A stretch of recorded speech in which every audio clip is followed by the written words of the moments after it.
And the cartels have been formed ever since, have become much bigger, more powerful cartels which can literally command governments, sometimes to go to war on their behalf, have occurred. The economic crash of 2008 and 2009 was an engineered crisis designed to cripple sovereign nations globally to make way for a world currency and a new Bank of the World. China's holding, what, 1.5 trillion worth. All over the world, they're holding U.S. currencies. They want to get out of them in a way where they're not going to lose on their investments. There's going to be a world currency. There's going to be a new reserve currency. They're going to push it through the IMF. That's going to be the banksters that are going to be in charge of it. It's going to happen, and it's going to happen sooner rather than later. There was also a question to Geithner. Do you think that the U.S. dollar ought to be replaced? And he blew it. He had a moment of candor where he said, yeah, we're considering that. So on that day, the dollar went down 1% within a couple of minutes. Chinese government proposal about a global currency and about the IMF regulations, the new IMF idea about the general agreements to borrow and having a faster ability to disperse to the emerging market. As I understand this proposal, it's a proposal designed to increase the use of the IMF's special drawing rights. And we're actually quite open to that suggestion. Timothy Geithner's comment about global currency is not off the table because it's not off the table and it's going to come. The whole world is ready to bail out of bucks. They just want to do it in a way where they're not going to lose on their investments. That's all that's going on. All the people around the world, the Japanese who have $1 trillion, the Chinese who have $1 trillion, the Saudis have $1 trillion, the Europeans something similar, they're all going to dump it at the same time. The rush for the exits. And that will then create hyperinflation. When America finishes supplying the manpower and the military for standardization of the world into the one system, and they want a secular world society with a hint of greening and Gia worship for sustainability reasons.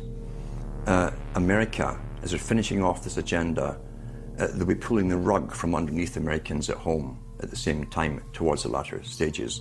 When the dollar starts to slide, and this was always the nightmare of Paul Adolph Volcker, who is now sitting in the Obama White House, once the dollar starts to go, there's nothing to stop it. There's no useful way that you can stop it once it begins to gather momentum.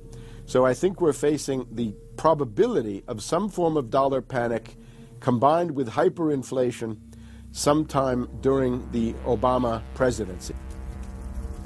They're now pulling the rug away from under the feet of the people. They're becoming rapidly a non-manufacturing country. Any country that can't manufacture its own goods, even for self-defense, therefore is no longer sovereign, independent, and able to sustain itself, which tells you that this is all part of the plan.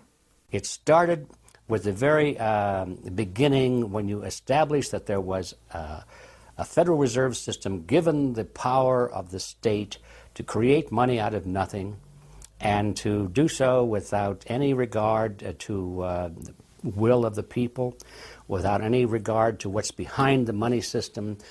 In other words, strictly political and economic motives for the bankers and the politicians. Once you granted that power to a group, the Federal Reserve System, the economic crisis was inevitable. This has happened before. Every time in history when the government was given the power, or a group of banks in conjunction with the government was given the power to expand the money supply at will, those economic systems always wound up in crisis and always collapsed.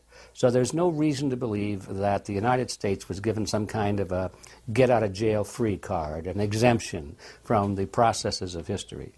So the economic crisis began at the very beginning, and as a matter of fact, when the founders of the Federal Reserve System met on Jekyll Island back in 1910 and were drafting the Federal Reserve Act, one of the things they discussed was how to pass on the inevitable losses to the taxpayers. They knew that inevitably something like this would happen, and they knew that there had to be some way to get out of it without destroying the banks, of course, because they were the banks.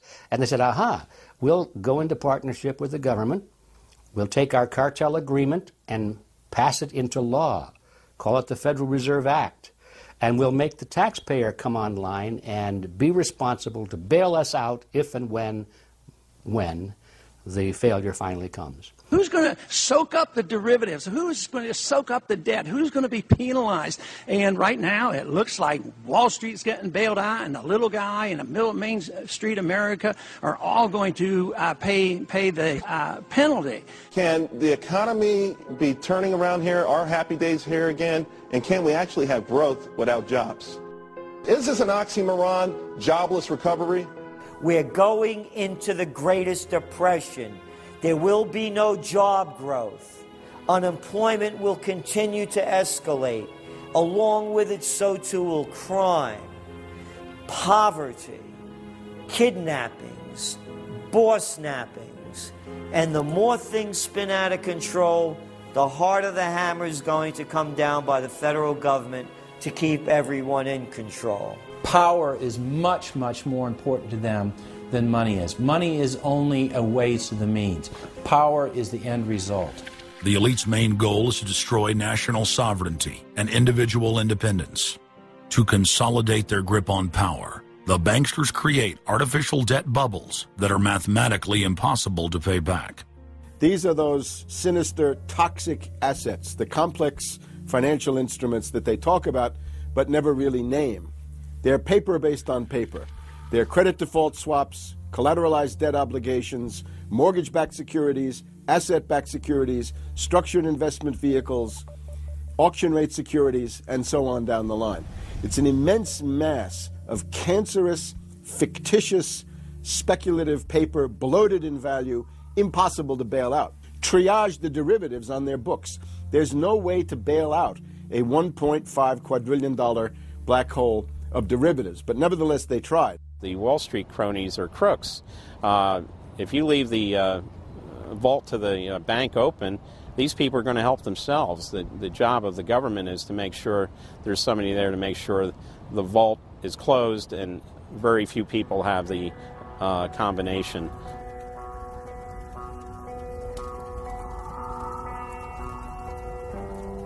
I'm William K. Black, Associate Professor of Economics and Law at the University of Missouri at Kansas City. I was a senior regulator in a number of different positions during the heart of the savings and loan crisis.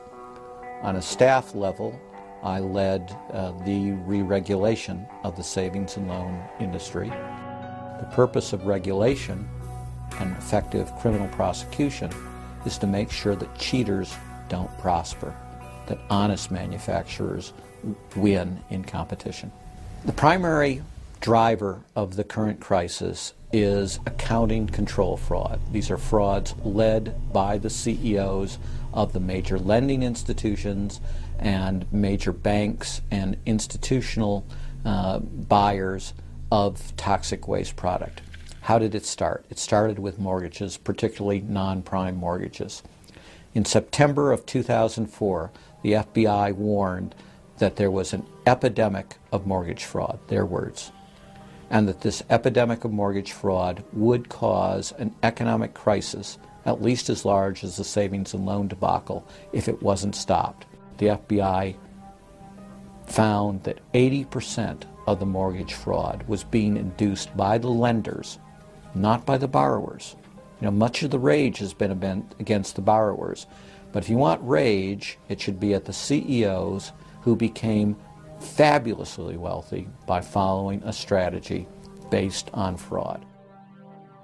The Wall Street people and their friends here at the Federal Reserve and at the U.S. Treasury and down the Washington Mall here at the U.S. Capitol. That's where the damage was done, and if people want to vent their anger, they need to vent it against these people.